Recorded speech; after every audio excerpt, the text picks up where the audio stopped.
Hello, everyone. My name is Dontaná McPherson-Joseph. I am a collection management librarian at the Oak Park Public Library in Illinois, and I will be moderating today's panel, Meet Debut Authors. You never really forget your first, and I can assure you these novels are unforgettable. Though you don't have to take my word for it, because these books are already buzzing. Like, they're showing up with starred reviews, they're appearing on early most anticipated of 2025 lists, there's a screen adaptation already in the works, and one book is being translated into 20 languages already. Impressive, right? I'm so excited to welcome our panelists. Please come on screen as I introduce you and your book. We have Sarah Harman of All the Other Mothers Hate Me from Putnam. A young boy goes missing after a school trip, and Florence Grimes is determined to find him. That she's only doing it to make sure her kid is in no way responsible, that's neither here nor there. Florence Knapp, author of The Names from Pamela Dorman books. The night after a storm, Cora and her daughter Maya walk to the registrar's office to register the birth of Cora's son, whom her husband has decreed be named after him, as is their tradition. But Cora is resistant. She worries that being named for the men in his life will turn him into them. Next up, we have Jemimah, the original daughter from Doubleday. Genevieve was an only child until her grandmother announced that the family would be taking in Erin, the youngest daughter of her presumed dead husband's other son. The girls bond, but somewhere between growing up and surviving the education system and diverging interests, Jen is overcome by discontent that will poison their relationship. Next, we have Cynthia Weiner of Gorgeous Excitement from Crown. The summer between your senior year of high school and the first year of college is filled with potential. Nina's summer is no different. Her one goal is to lose her virginity before leaving New York City. She did not count on meeting a new friend, or experimenting with cocaine, or the exhilarating attention of her longtime crush. And then, last but very not least, Susanna Kwan, author of Awake in the Floating City from Pantheon.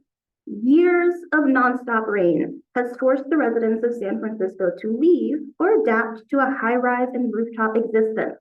But artist Bo just can't make herself go, despite her family urging her to do so. After a brusquely worded note is slid under her door, Bo becomes caretaker to the 130-year-old Mia. Their friendship sparks a renewed sense of purpose that helps Bo reconnect with herself and her passion. Thank you all so much for being here. I do want to note for our viewers that this panel will discuss violence against women. If that is not something you're in the space to hear about, we completely understand. Please take care of yourselves. These sessions are recorded. You can come back to it. But otherwise, let's get started, right? So congratulations to you all on your debut novel. So whether this is your first event for your book or somewhere in the whirlwind, I hope the experience has been worth it. One thing that always fascinates folks about debut authors and debut books is the process of going from writing by yourself to having the resources of the publishing industry behind you. What has been your favorite part of the process? Or the most nerve-wracking, or is it all just really anxious, excited anticipation? And we will start with Sarah. Hi, thank you so much for having me. I can't tell you how excited I am to be here and to be talking to all of you guys about a real book that's getting published. I think for me, the highlight of going from aspiring novelist to debut author has been getting to meet authors that I have admired for a really long time and really looked up to and admired their work, and to suddenly have them like in my inbox being like, oh, I loved your book, or sending a blurb. That just never gets old, and it's been such a joyful experience. Writing, as you mentioned, is kind of lonely. I found it really lonely. And so having this experience of being like welcomed into a community has been so lovely, and I wish I could bottle that feeling and give it to every single aspiring novelist in the world. It does give a sense of like, huh, you're just like a little kid getting ready to go on the first bike ride, right? For Florence, is it the same or is it different? I think like many writers, I'm used to being kind of squirreled away. And so being out in the world and speaking rather than writing is feeling like a real learning curve. But I think for me, one of the things that I really enjoyed was so when I sent the novel off on submission first to agents and then to editors, in my mind it was almost finished, and then the editing process has just, and you realize it's not finished at all when you kind of sit down with your editors. And that has been, I've just enjoyed the challenge of that so much. And there was kind of I think during that process, I've written an extra 10,000 words and kind of deleted several thousand as well. And I've really enjoyed that. But I think the other thing for me is that I had a novel that didn't find a publishing home previously. And so having put that in the drawer and knowing how that feels, for this book to be out in the world and kind of meeting its very earliest readers just feels like such a magical thing and kind of mind-blowing. Well, we're happy to have it. Next we have Susanna. Yeah, I think the most exciting part of this has been meeting the many talented and passionate people who care about books and art and the environment and their communities. I had no idea how many people are involved with a book becoming an actual real thing. And there have been incredible designers and readers and editors. And yeah, it's just been a real honor to get to know some of them. I think that's going to continue to be my favorite part. And what's been really nerve-wracking is just letting go of control. And the book is starting to not belong to me anymore. And I'm surprised at how vulnerable that feels, even though I probably should have known. While at the same time, I'm really excited to have the book start making its way to readers. Awesome, and I do hope that they all love it because it's pretty amazing, as are they all. Jemimah, how's your debut experience going? I mean, listen, this is a dream come true for me. Like it's growing up in Singapore, it was kind of inconceivable that I would be able to be a writer. And so I echo what everyone else has said. I've had an amazing, just everything to me has been so eye-opening, and it feels like such an honor and privilege. And I have just been having the most fun being so extra with everything. I got my first tattoo, like ever, about my book. And I've done all the karaoke. I've sang all the songs. I've taken Polaroids of like everything in my publishing journey, from the submission letter that goes with, goes out to editors, to the Frankfurt Book Fair catalog. And my room is turning into this real museum of like my journey. And in fact, over the summer, I actually went to my childhood bedroom to clear it out. And I have found this name card that I had made when I was still working in Singapore. And I actually had pretended to be from Penguin Random House and made this little fake Penguin Random House name card with cats on it. And that was like over 10 years ago. And I feel like it was such a full circle moment because I am being published by an imprint of Penguin Random House right now. And it feels just incredible. And so there is a lot of anxiety that has come with letting go of the book and having it out in the world and having conversations about it. But I have been actively trying to train myself to celebrate and really live in the joy of having finished this book that that took me a long time and that I'm really proud of. So that has been really wonderful. That's awesome. It sounds like you went to the Ariana Grande School of Manifestation with the penguin name card. And then we have Cynthia. How is your debut experience going? Hi, I'm also really happy to be here, and I loved hearing all of these answers, which gave me some great ideas to celebrate. Yeah, going from such a solitary experience of writing, where I was in my head for so many years, not knowing if anyone was ever going to read the book, to now having an amazing editor and a publicity and a marketing team. I was just on a meeting with them this morning. It's the opposite of solitary. And it's this collaborative effort where they read my book and they're excited and they have all these creative responses to it. It's been really incredible. And I've also been visiting a lot of bookstores I had never been to, just to introduce myself and tell them a little bit about the book. And there's tons of bookstores all up and down the East Coast where I live, all these new wonderful bookstores, and the people who work there are amazing, and readers and who are excited about books. It's been lovely to see. Of course, there has been plenty of anxiety too, which I could barely begin to enumerate pretty much every moment, but tempered with the excitement. So it's both. I'm trying to enjoy it too. Well, I think we're all doing our best, and this is all of y'all's first book coming out.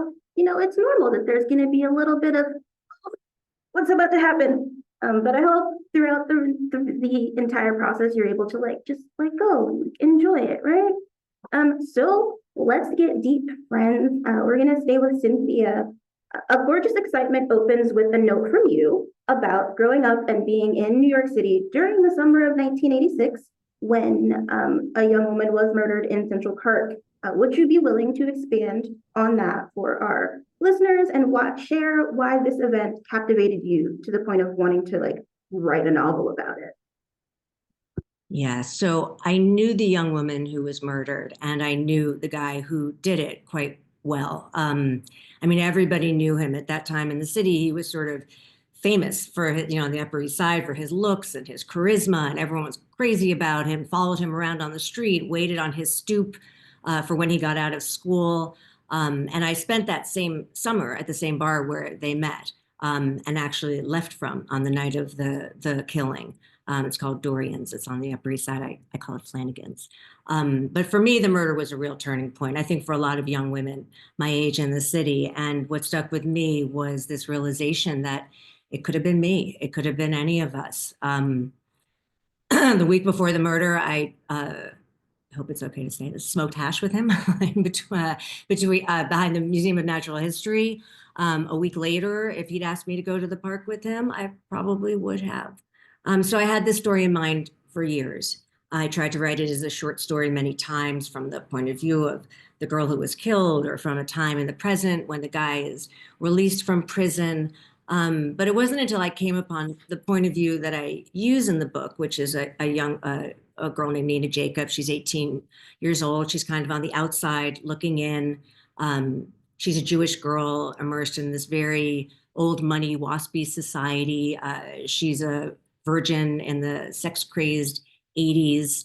Then I was ready to write the book. I knew who was going to be the central character. And at the same time, all the young women, or many of the young women that I knew, my nieces and my friends' daughters, were becoming teenagers. So I felt even closer to the material.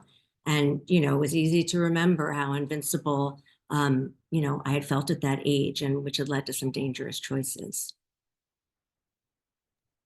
I think when we're teenagers, particularly teenage girls, we always feel like we're on top of the world and we are the center of the universe, and then inevitably something happens that kind of just pulls us down. And it's so unfortunate for it to pull someone down 6 feet under, but also to have been so close to that feels really scary. So thank you for sharing that. And it's such a hard transition to go from we're talking about a murdered young woman to now we're gonna go talk about rain. But such is life, friends. For Susanna, when Awake in the Floating City opens, we learn that it has been raining in San Francisco for 7 years, nonstop, no break. The flooding is so bad that neighborhoods and neighbors have been completely washed away and coastlines have been redrawn. Were you at all inspired by California's extreme shifting weather patterns that so often tend toward drought, but have now steadily become rainier? Yeah, I started writing this book in early 2018, so certainly drought and wildfires were on my mind, especially as someone who's lived in San Francisco most of my life. I think the unending rain and flooding came about at first more as exploring a mood or trying to capture an emotional landscape, as much as it was about extreme weather. And then, of course, since then, we've had increasing atmospheric rivers and flooding. The sea levels are rising. Last week, we had a brief tsunami warning. So there's just a lot more water than I think many people who are from here expected. And, that comes with infrastructure damage and lost homes, lost people lost archives. At some point during the research process, I was looking at the digital archives at the library, and I found this drawing of a flooded Sacramento. And so I learned about this great flood that happened in 1862 for weeks and weeks and weeks. California, not just California, but I think Oregon and Nevada too, were inundated with rain, and there was catastrophic damage. So, and now climate scientists are warning that similar storms are coming, and they'll probably be more frequent and worse. So I don't know, one of the weird things about writing a book that's set in the near future and working on it for many years and paying some attention to the world is eventually it starts to come true. The future that we were writing about suddenly becomes the present, and everything is like, well, it could be raining for 7 years nonstop, which is more than a little terrifying for someone who cannot swim. We'll go to Florence for our next question. Florence, the author, not Florence, the character. Each name option in your book, the names, has a separate storyline, which in my brain means that you have written 3 separate novellas, which is a feat in itself. What were you hoping to explore with this format? So I wanted to look at how a name might shape the course of a life. And the best way to do that felt to me was, the best way to do that was, I felt, was to do it comparatively. And so there are 3 versions of a boy's life unfolding in parallel. And we check in at each stage with each of the boys to see how it's shaping not only them, but also the lives of everyone around them. And so in the names, there is Bear, which is a name suggested by the boy's elder sister, thinking that a boy with that name would be kind of soft and cuddly and kind, but also brave and strong. Then there's Julian, which is the name his mum set her heart on, believing it would give him the space to become his own person. And then there's also Gordon, which is an inherited name from his father. And his father is a really kind of dark, domineering presence in his life. And so he grows up quite a kind of troubled figure, very much kind of brought up in his mold initially. And I think what I was hoping to do was to look at the infinite possibilities that a single decision like choosing your child's name can spark. And you did it very well. It's quite interesting reading us. You go into a book thinking that it's going to be one whole story, and then it's 3 stories, but it's also still one story. So I'm interested to see what comes out as this book, continues to move through the process of coming out into the world. So for Sarah, I love a self-referential title. So when a book references its title in the work.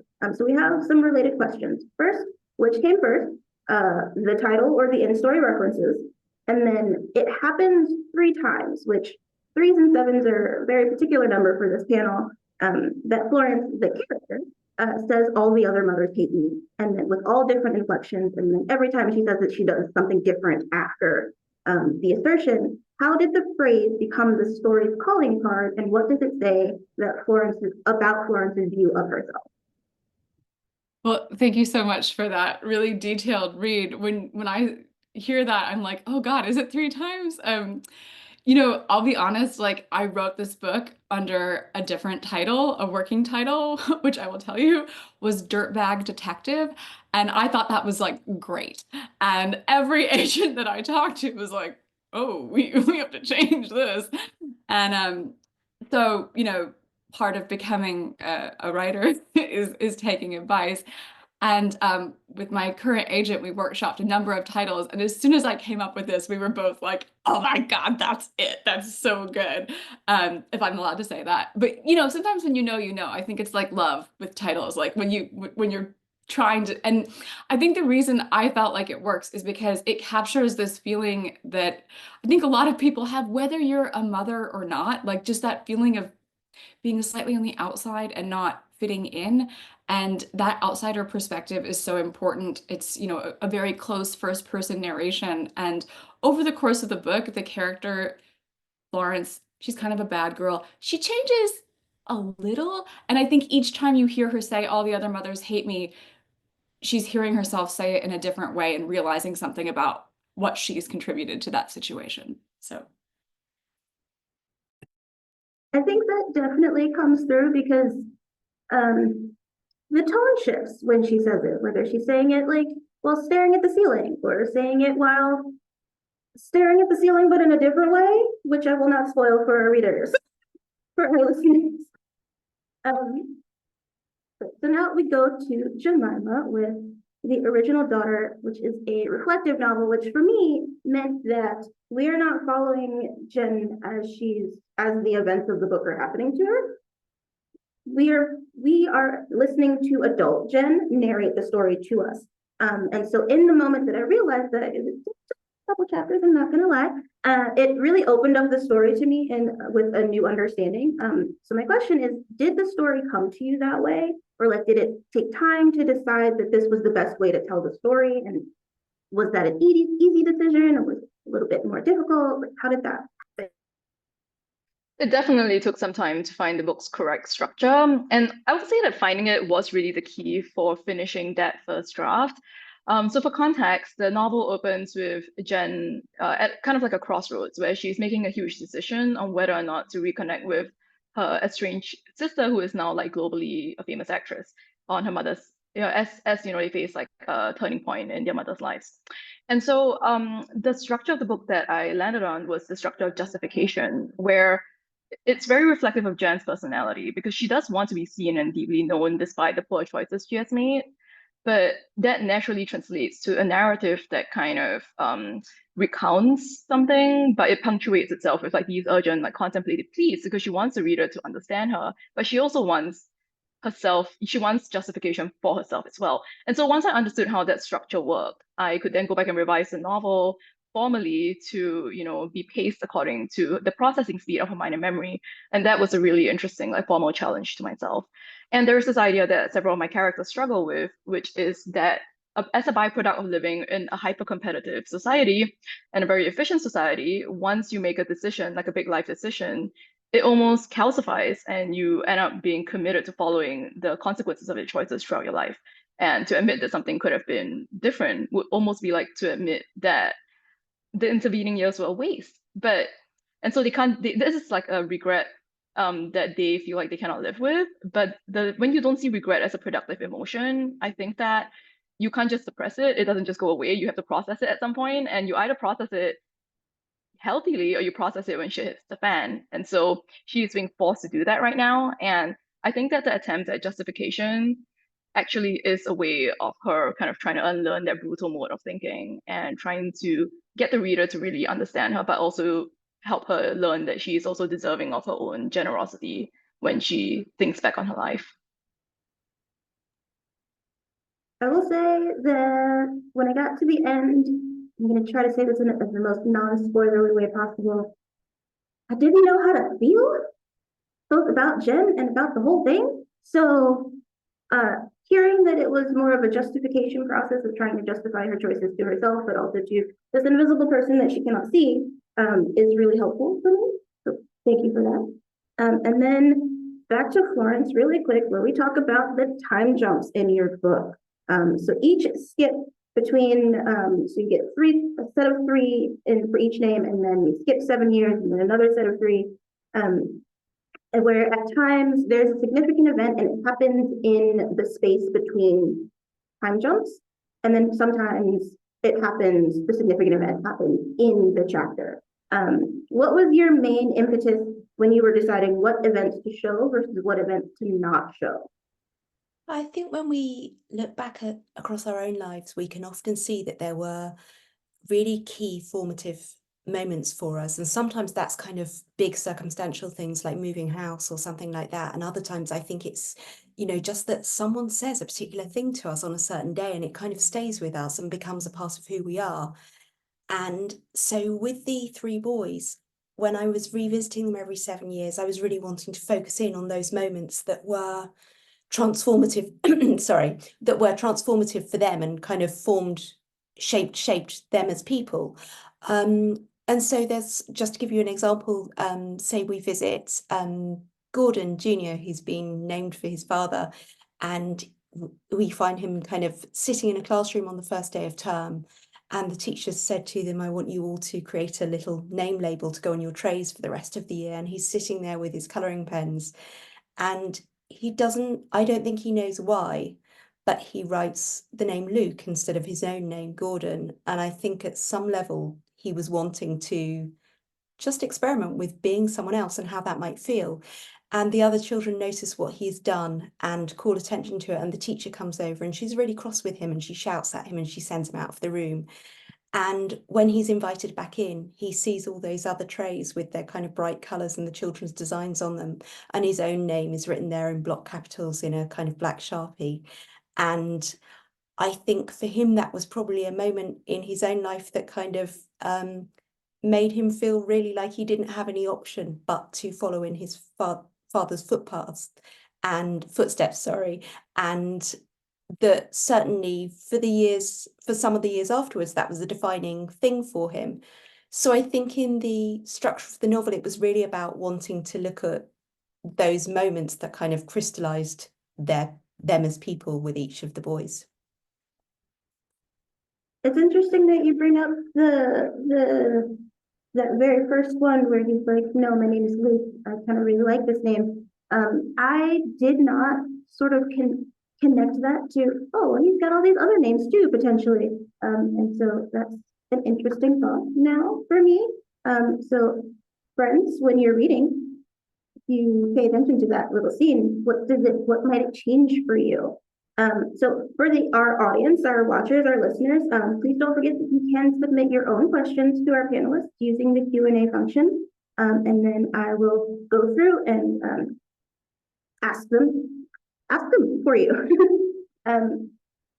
So we'll go back to Jemimah really quickly. There are a lot of threads to pull in your book. I had a lot, but the one that stuck out to me most was this sense of repressed jealousy.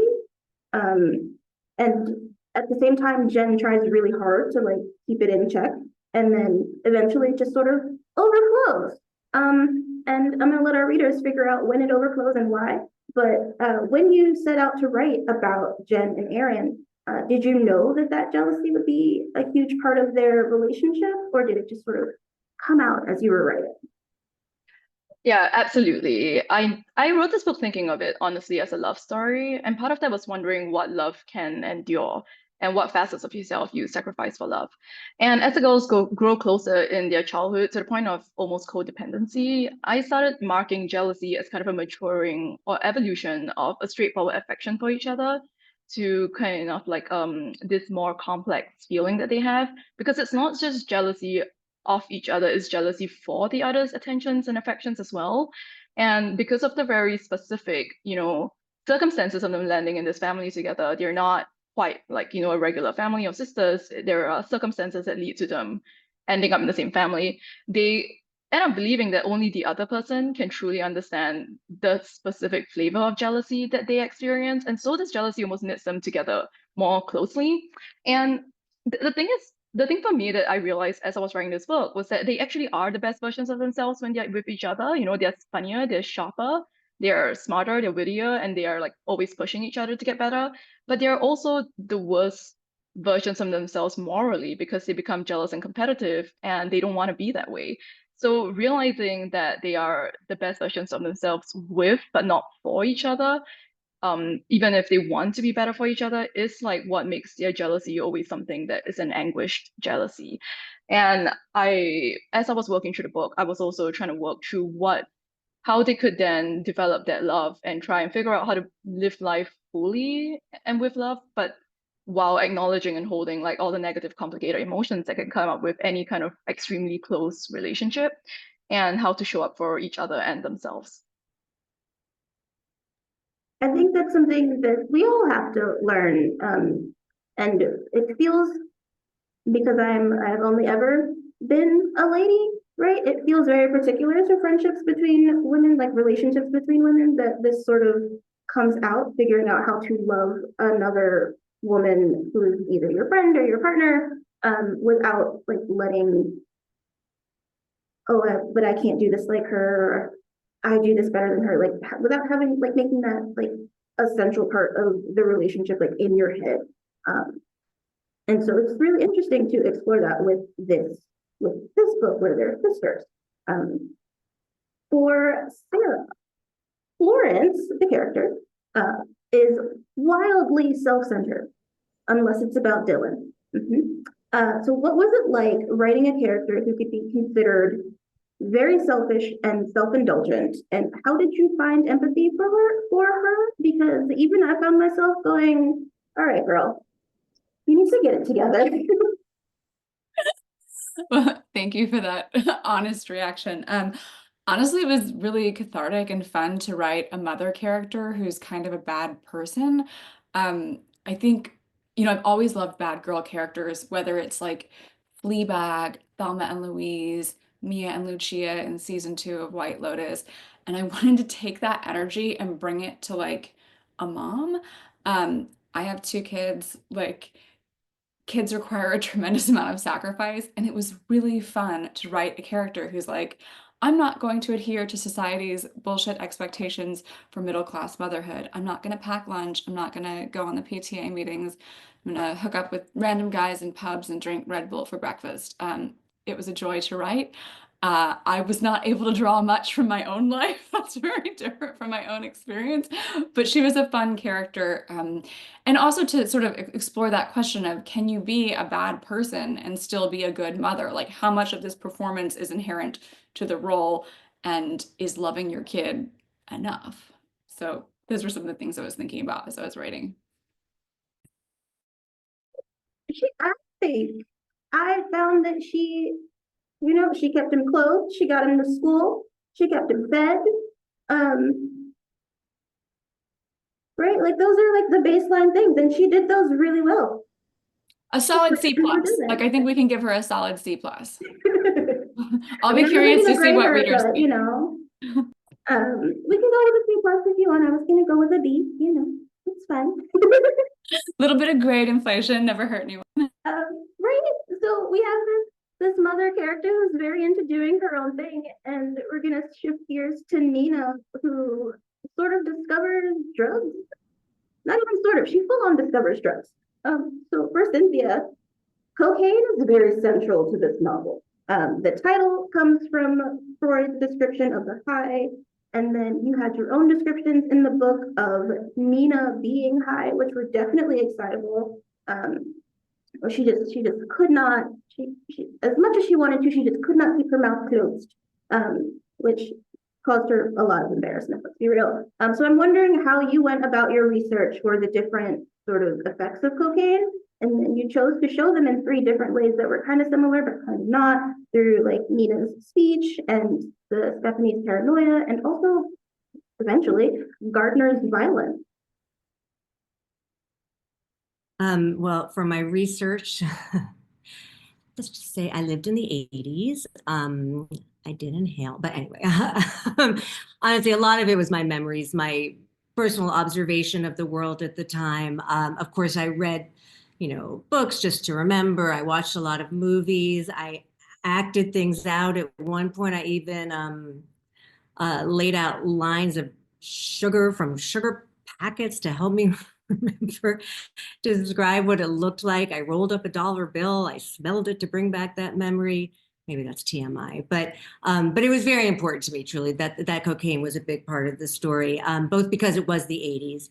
I mean, I had friends at that time whose SAT tutors sold them cocaine, but also because, as you said, it affects every character, and especially the main character. Nina's mother is bipolar. During the course of the book, she's in the grip of a manic episode. And Nina's journey through the summer, that hyped up feeling of exhilaration and possibility, very much mirrors her mother's, and makes her feel a closeness with her mother that she's never felt before. And that was essential to me. Sharing the cocaine with Gardner, the guy she likes, is her way of getting his attention and affection. And I tried to show the ill effects escalating as the book went on. Stephanie, her best friend's terrible paranoia, even though she does have a cheating boyfriend, but she doesn't know which is what's reality, what's paranoia, violent tendencies, people staying up too late, people saying too much, as you said, all those kind of things. I tried to show that throughout the novel too. So it did become an intrinsic part of the texture of the book.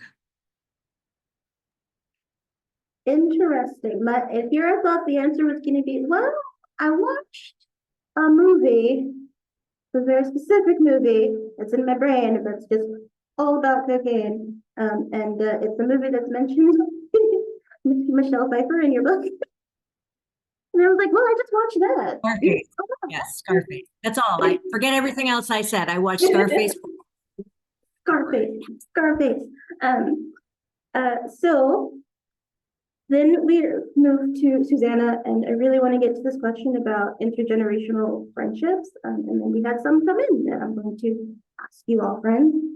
So we have Bo, who is a middle-aged woman, and then we have the super centenarian herself, this 130-year-old Mia, who is just doing her own thing for the longest time. And in their friendship, I saw so many things, including a protectiveness from each other to each other, a fierce refusal to acknowledge that you are the age that you are, even if your body is like, well, maybe.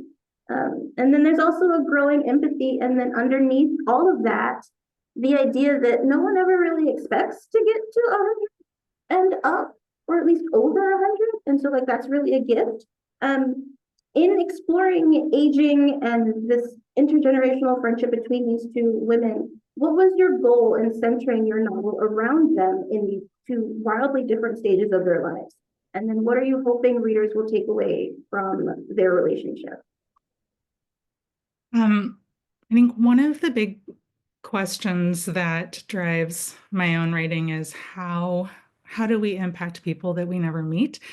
And so one of the two main characters, Bo, is a generation younger than me, and Mia, who's super old, belongs to my grandparents' generation. And I wanted to put the two of them in a direct relationship with one another, so I could kind of follow that influence and how it ripples out, and explore how, living in the same place, how local history and art can actually connect those two people, even if they would never actually live at the same time. I think with this book, I hope that readers who follow the story of these characters just think about how they or the people in their lives are carriers of history, and whether that's through the stories they tell, if they're making art, if they are looking over archives, doing genealogical work. There's so much of history that doesn't necessarily get documented and that we're all carrying around with us. So especially as these older generations, as we lose them, I want people to ask, what are we losing? What will we lose? And what should we work hard to keep? The other part of this book that means a lot to me is that it focuses on the labor of caregiving. And I hope that the book creates a space where readers can slow down and think about those relationships of care in their own lives and the reality that we all do depend on each other. I think that part definitely comes through in the novel with both the way that, Bo spends time with Mia as yes, it's her job to be her caretaker, but also it becomes its own relationship, and then Bo then has to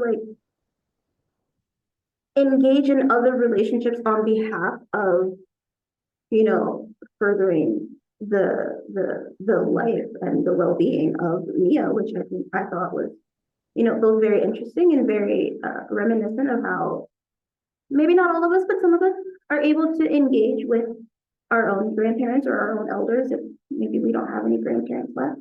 And so that was really interesting. And then now there are questions in the question and answer period, question and answer box. I'm going to go in the order that I have our questions written out. And the question is, for whoever wants to answer, and then I'll call your name, and then you'll say if you want to answer, and then you'll give your answer. How was your experience finding an agent for your works? What would you tell your past self after reaching this milestone of publishing a book in the present? And we'll start with Florence.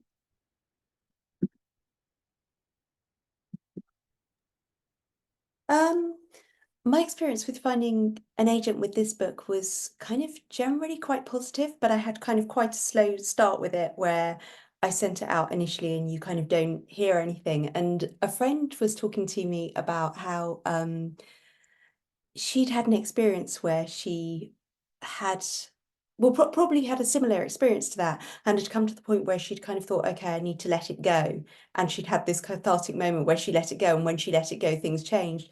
And actually what happened for me was I was going to France with my daughter. And I think it was that I almost needed to stop waiting in front of my computer, pressing kind of refresh. And because the moment our plane touched down, I kind of took it out of airplane mode and there was an email there from an agent offering me representation. And then it kind of went from there. And so, yeah, I guess it's that impossible thing that's so hard to do of actually give it space and let it breathe a bit. It's hard to let something go that you're like, I really want this, but maybe it won't happen, but I really, really want this. And so maybe that's a lesson for all of us, just chill a bit. It'll happen or it won't, we won't actually know. We can't like follow the parallel paths, unlike Bear, Gordon, and Julian. So for Sarah, same question.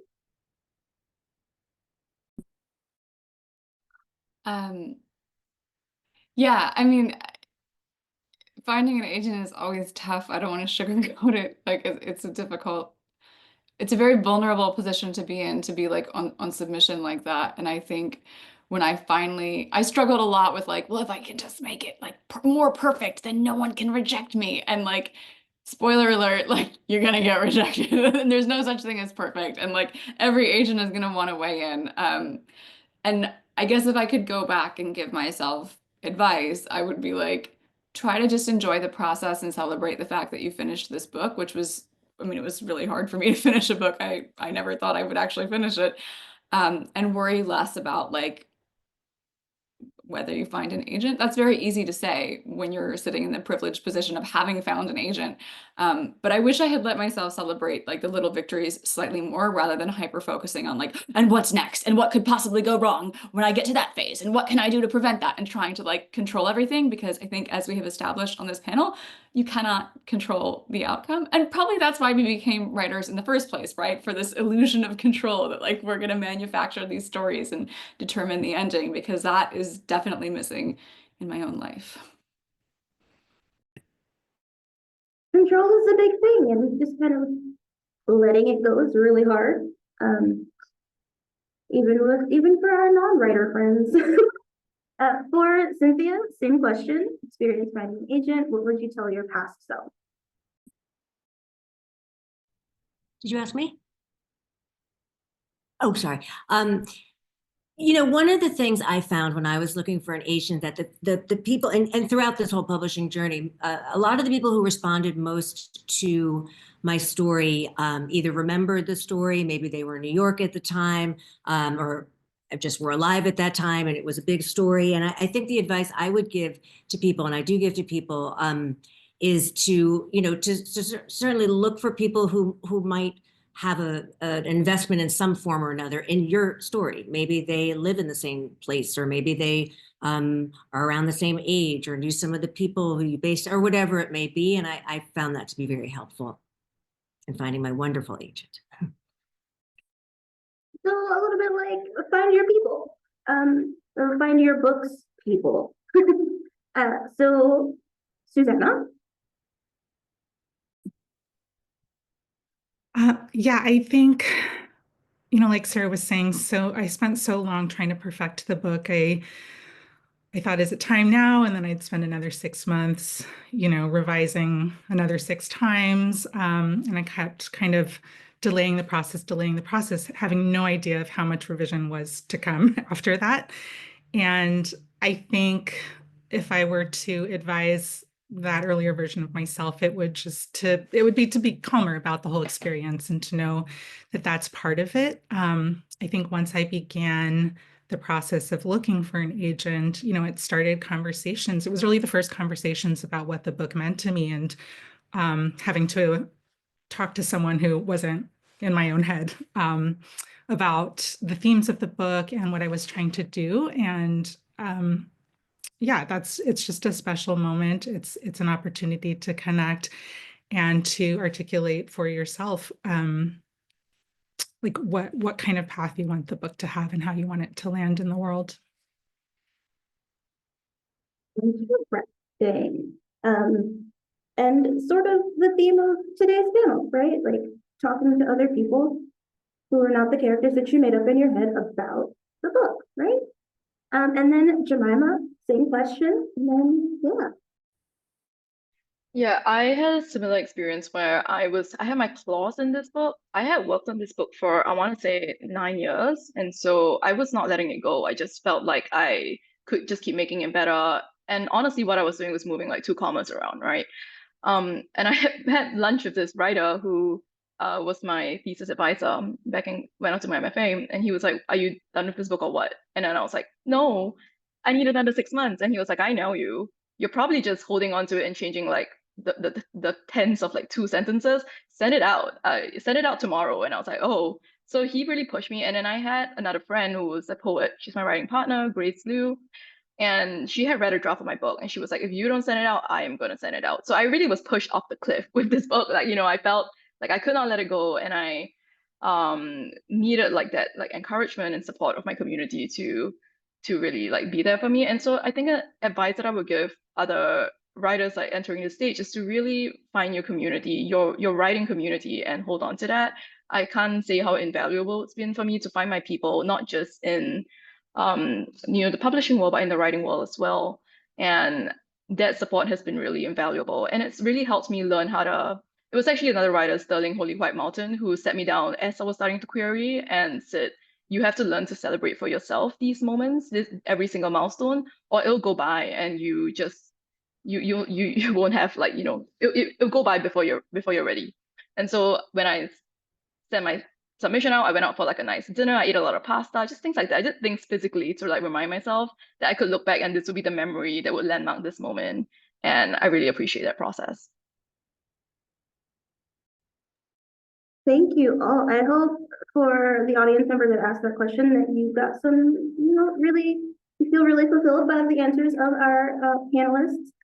We are almost at time, so I want to say thank you to our speakers for this wonderful conversation. I feel very lucky to have been able to talk with you all, and I hope all of our viewers, our librarian listeners, feel like they got like something really great out of this. Please remember that all of today's sessions are being recorded and will be available on demand for 3 months, three whole months. Our next session is the afternoon keynote with Carl Hayasin.